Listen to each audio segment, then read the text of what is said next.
Welcome to Bonds News, your global window into current affairs.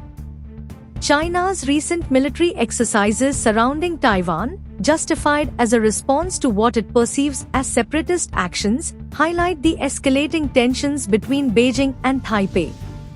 These drills, strategically timed shortly after President William Lay's inauguration, indicate a shift from the more conciliatory stance of his predecessor, further complicating an already delicate situation.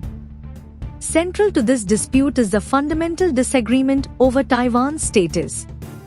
While China insists on its sovereignty over the island, considering it an integral part of its territory awaiting reunification, Taiwan fiercely rejects such claims, asserting its right to self-governance and international recognition as an independent nation. The military maneuvers, presented as demonstrations of China's military might and a warning to Taipei, raise concerns about the potential for conflict in the region. By encircling Taiwan and framing the exercises as punitive measures, Beijing aims to pressure Taipei into compliance with its vision of reunification.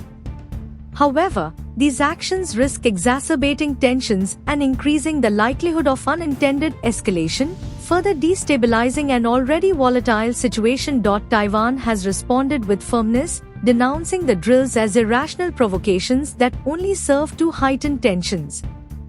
Despite China's assertiveness, Taipei remains steadfast in its commitment to defending its sovereignty and democratic values. Nevertheless, the threat of military confrontation looms large, casting a shadow over the prospects for peace and stability in the region. Thank you for choosing BGN channel. Stay tuned, like and subscribe.